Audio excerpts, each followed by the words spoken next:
The next speaker knows everything on diet, muscle health, sarcopenia and sarcopenic obesity, with a specific interest in the metabolic and physiological interaction between nutrition, muscle and fat.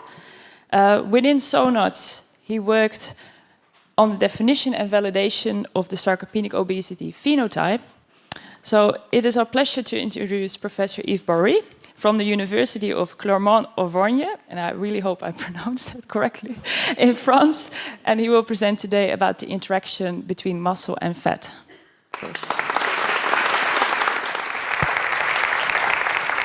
Thank you very much for the nice introduction.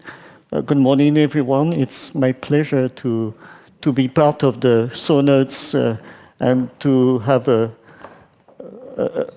to contribute to these nice discussions between us. So my task is to answer this simple question: how does sarcopenic obesity develop? This is a simple question, but the response will be a little bit more complex. So I will try to tackle the metabolic aspect of sarcopenia and sarcopenic obesity. So just to start with, we could answer that we are developing sarcopenia and also bone loss, actually, because we are aging. Like me, you know, I'm started to age quite so fast. So I'm trying to also to explain that obesity will also contribute by itself or because of obesity-related disorders and also because of chronic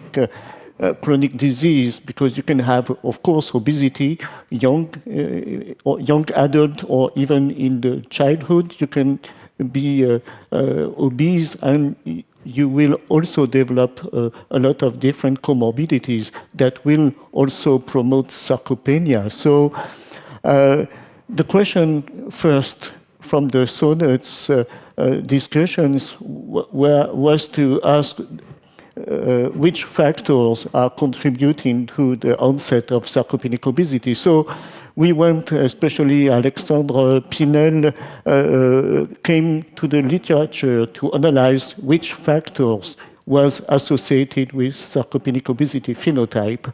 And so, as you can see, there's a lot of publication.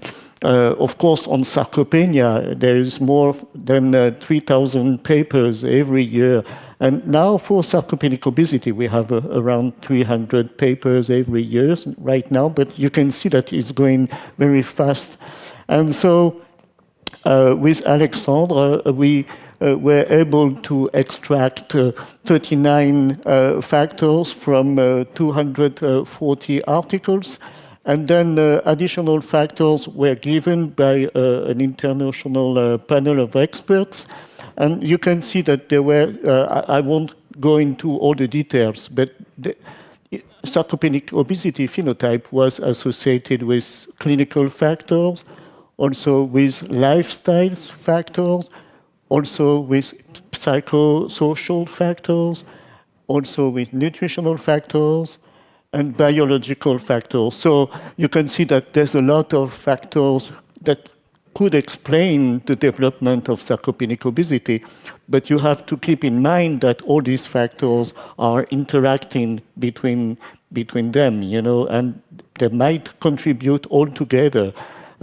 Another way to view this the action of these different factors on sarcopenic obesity development is also that all of these factors are going to contribute either to the development of the adiposity or to the development of sarcopenia. And all these factors are combining sequentially or together or repeatedly to develop sarcopenia in obesity. So this is something complex that we are trying to understand, actually, in the trajectory. So you all know that with aging, there is change in body composition, especially in the muscle part of fat-free mass, because the non-muscle part of fat-free mass might increase, like the liver like the gut or the kidney might increase a little bit, but the muscle part is decreasing, and of course, proportionally also, fat mass is increasing.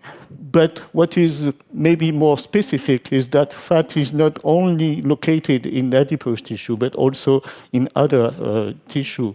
So we have ectopic lipid in the muscle as well as in the liver or in other organs. And that's the big problem. And maybe obesity is amplifying the infiltration of the lipid within the muscle. So there is some interesting studies like this one. You know, it's not a recent one, but very interesting because in the Health ABC study, they were able to analyze the change not only in body composition, but in muscle mass, in muscle strength. And they compare the weight gainer and the weight loser. Well, it doesn't work. Okay. And you can see that even if you gain weight, or even if you lose weight, you have an increase in muscle fat infiltration here. So that means in the men or in the women, you have a regular increase in muscle fat. The fat in the muscle, excuse me. So that means that there is change in the quality of the muscle with aging, especially with fat infiltration. So now we have a better idea about how the clinical factors or the nutritional factor, all these factors are going to contribute to the development of adipose tissue or to the alteration in muscle mass and function, but also, as Alfonso already talked about, there is some crosstalk between fat and the muscle, and we want to know what are these crosstalks between these organs with aging. We know that if you lose muscle, of course, you will lose a unit for fatty acid oxidation, for example, and you will have a lower energy expenditure and maybe a lower physical activity. So there is some evidence that if you lose muscle, you will have more predisposition to have an increased adiposity. But at the same time, having a higher adiposity might have an action on the sarcopenia development by itself. Of course, we know that when adipose tissue, especially when adipocytes increase, there is some big change, like like having a pro-inflammatory state and macrophage infiltration, together with inflammation, insulin resistance, as fatty acids are going to be released by adipose tissue, and it will alter also mitochondrial function, and you will have, as I mentioned, ectopic lipids. So there is, a common, I would say, common pathways to develop muscle metabolic alteration, especially insulin resistance and inflammation. But then this is almost the same for the muscle, because you have macrophage infiltration with time, and you can develop, of course, inflammation close to the muscle, and also having some change like fibrosis, also extracellular matrix within the muscle. So there is also structural change within the muscle, and also for the regeneration of muscle cells, you have, as Alfonso mentioned, there is a lot of changes together. So there is what we call the metabaging cycle, meaning that as we saw just before, with hyperlipidemia and fat redistribution, you have myosteatosis, muscle fat infiltration, mitochondrial dysfunction, oxidant reactive spaces, and then you have a kind of bad cycle that will induce muscle loss, especially because of lipotoxicity.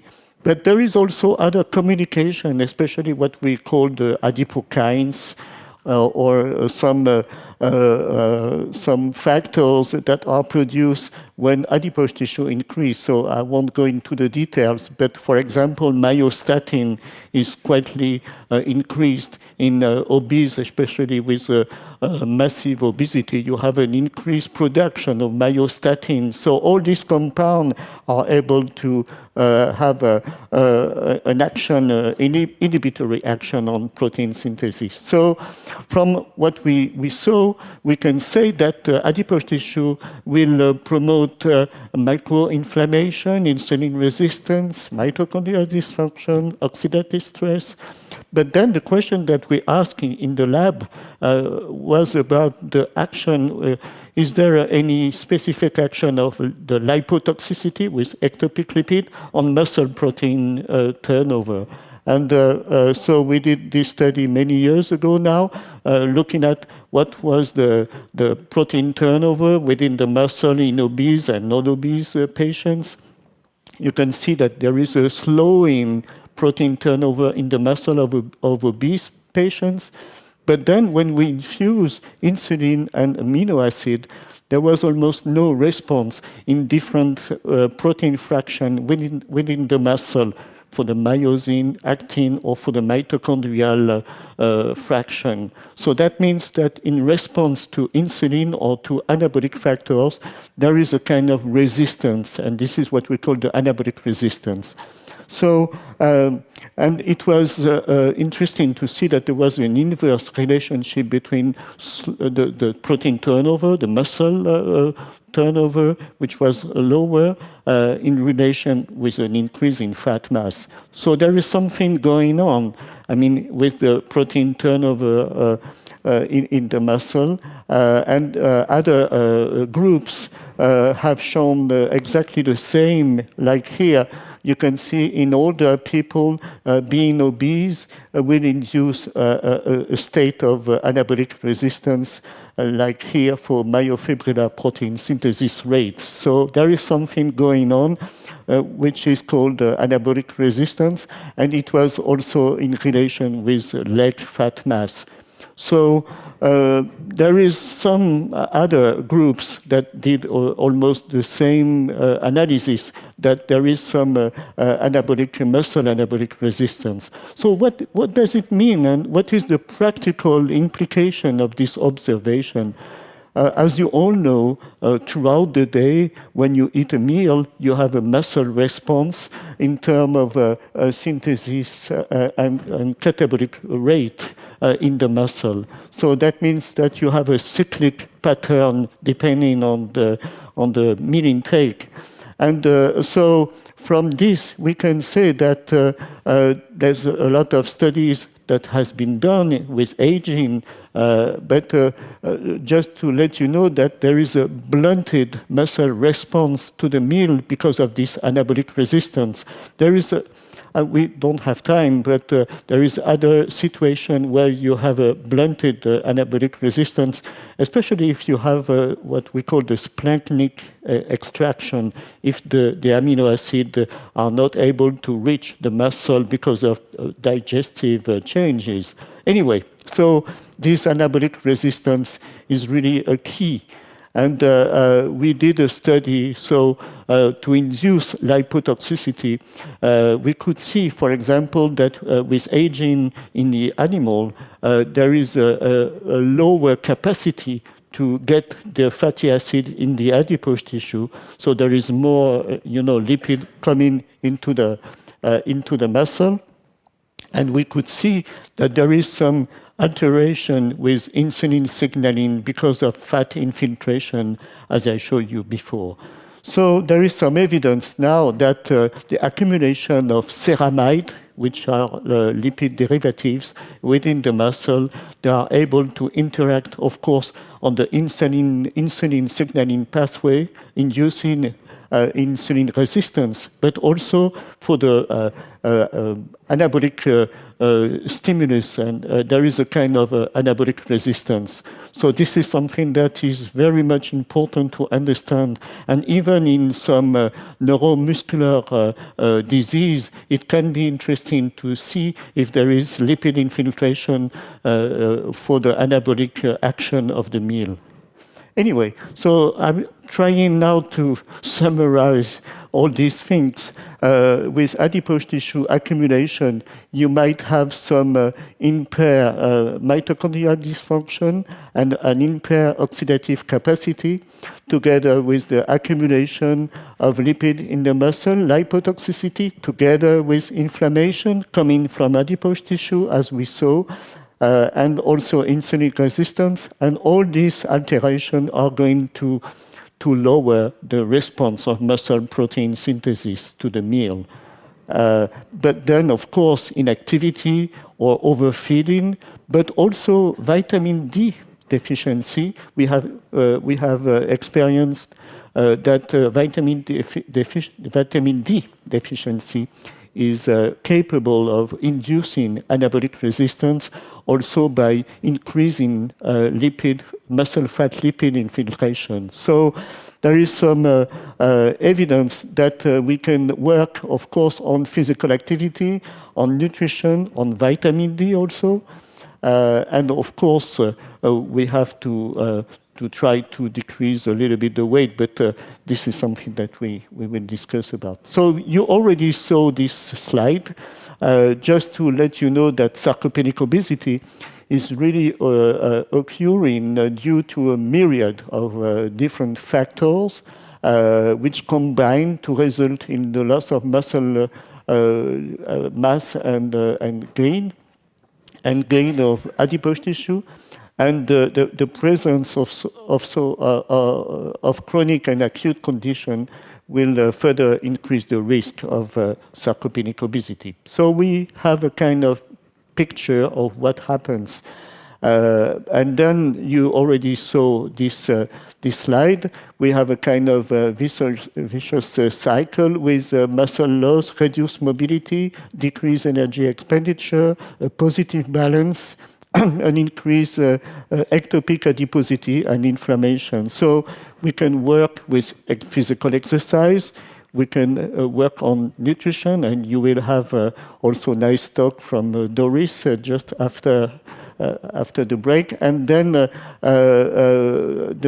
Doris Eagles team has did a lot of meta-analysis on the topic. So just to summarize, it's very difficult to summarize, but just to let you know that resistance training is an effective treatment for a person of retirement age with sarcopenic obesity, and that increase in protein intake may increase the reduction in fat mass, and for the lean mass there is some discussion.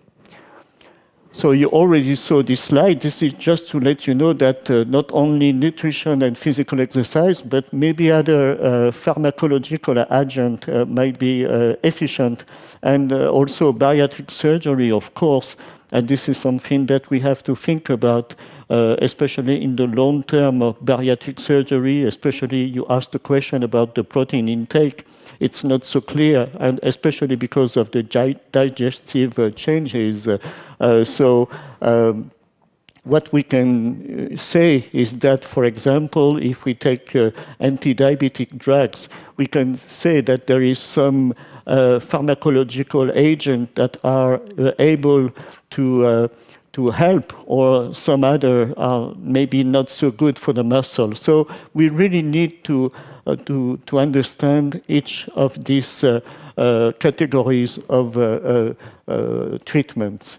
But then there is also new drugs like the agonist, the GLP-1 agonist, or the co-agonist, the double agonist, or the triple agonist right now.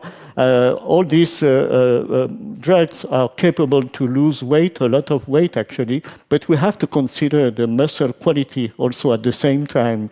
That means that we, in this work, for example, this is an abstract that was shown in EASD. You can see that with the drug, you are losing muscle mass and muscle volume, but at the same time, you are losing the fat infiltration that I talked to you before. So maybe we have to go further on understanding about the mass, about the strength, but also about the quality of the muscle, because I think it's really something important. Now, just to finish on some pathophysiological factors, I just would like to show you that when you lose weight, you are, of course, in a energy and protein energy deficit that is not so good. I mean, for the muscle, of course. And also you are losing the mechanical load, meaning that you have less weight to bear. So that means that you can lose muscle in this direction, but at the same time, you can reach better insulin sensitivity and lower inflammation. So it's a kind of balance between the muscle anabolic loss and the muscle anabolic gain. And maybe we have to think about increasing protein intake, of course, increasing physical training, but also we have to think about all these anti-obesity drugs. So, and finally, coming back to the geriatric field, we are speaking a lot on frailty, of course. We have to think about the muscle, but also the bone loss. And of course, with the weight loss, we have to think about the osteosarcopenia development.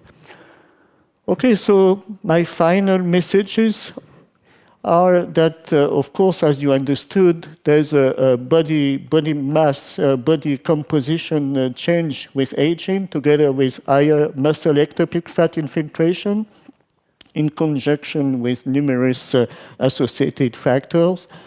This excessive adiposity may alter muscle metabolism, especially inducing anabolic resistance through a change in metabolic factor, nutritional parameter, and physical activity. And this ectopic fat accumulation might be also amplified by inactivity, fat intake, or vitamin D deficiency. So from this, practically, we have to build some new strategies and intervention, especially multimodal approach. As you understood, it's a complexity approach. So addressing muscle anabolic resistance to prevent or to limit sarcopenic obesity. So I would like to thank all the colleagues in the lab, also in the clinical nutrition department, and I also would like to thank Sonet's group, especially Peter, Ayose, and all the teams for the nice, very nice discussion. So thank you very much.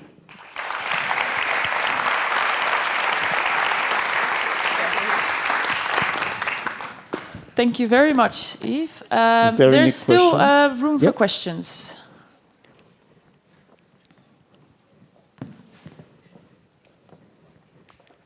Can I start the first question? Yves, thank you for this wonderful explanation. I'm very interested in the inflammatory markers, but I am also always a bit confused about it. It's one thing to know and understand, but it's another thing to change the markers or the inflammation process. Can you say something more about nutrition and exercise affecting inflammation as one of the important processes that are going on and affect?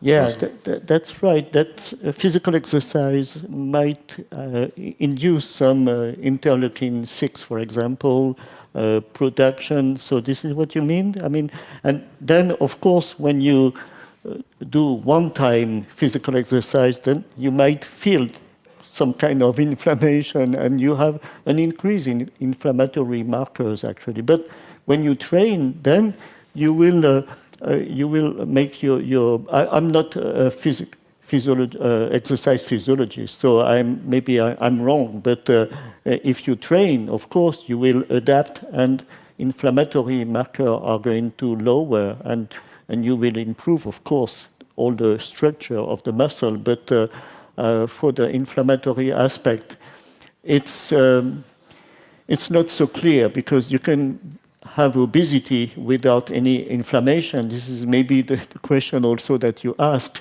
So that's the reason why we really need to go into this is what I wanted to explain at the beginning, with the different factors, with the biological factors together to the clinical factor, because when you have metabolic syndrome, maybe you have a different state, of course, and then having no metabolic syndrome on the muscle physiology.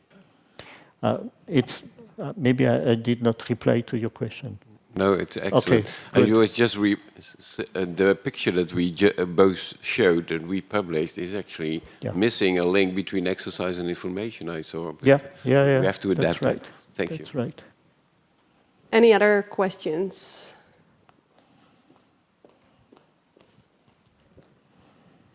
Yes, Yves, thank you very much for your lecture. So my name is Johan de Vogel from the Known Nutrition Research, to be completely transparent. So midway your presentation, you introduced the anabolic resistance, specifically in obese or in patients with obesity. And this is kind of similar to what you have with age-induced anabolic resistance. Now we know that there are certain solutions or some working around, at least on an acute basis, that you can increase protein intake, for example, to overcome that resistance. Do you know if there's anything known for obese patients as well? What kind of nutritional strategy you can follow? So excluding the exercise component, which is of course important, but just from a principle point of view. Well, maybe Doris Eccles is going to talk about that later on. But to come back, I would not exclude physical activity, but no, for sure. But just from a scientific point of view, what can we do with nutrition as such? Yeah, the question is also maybe to combine physical exercise together with protein intake. Not at the same time, but there is a window of opportunity 1 hour after physical exercise, where maybe it's different if you take the protein just after physical exercise or at the end of the day. So we might have to discuss about the combination. Then the question, we had the question about the plant-based protein. We have to know that plant-based protein bring also some other things, not only protein, but they are also bringing fibers, for example, or other antioxidants. So maybe we need more science in the nutritional aspect, of course. So plant-based might also be a solution instead of a challenge? No, I mean, we have to test it, especially in older people, but also microbiota is also another direction, of course, that is modified by the source of protein. Thank you. Okay. The other point is about what we developed many years ago on the fast and slow protein concept, meaning that if you increase the speed of absorption, you can improve the bioavailability of amino acid for the muscle, especially if you have an inflammation. The liver can be a kind of barrier of amino acid coming from the diet. So it might be good to have a rapidly released protein after ingestion. So that's another concept also. Any other questions, suggestions?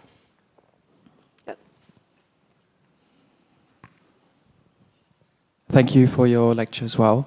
I had a question about your view of the pharmaceutical elements that people can use in order to reduce body mass, body fat, with the result of protein as well. What's your take on that? Would you advise someone to use pharmaceutical elements instead of having the practice of eating healthier and exercising more? Yeah, well, the message is maybe the same message I would give to the bariatric people, meaning that after bariatric surgery, you have to check for the nutritional state, meaning that you want not to have micronutrients deficiencies and also protein intake, enough protein intake. So I think we don't have enough evidence right now, but with all the GLP agonists, there's a lot of discussion on about the muscle outcomes, but very few evidence on the quality and what should be done. But of course, I think that if we use these drugs, we also have to consider the lifestyles and also behavior therapies also in obese, especially in young people. We have to be very careful about that. That's it. Thank you. Please join me then in thanking Professor Yves Boirie. Thank you.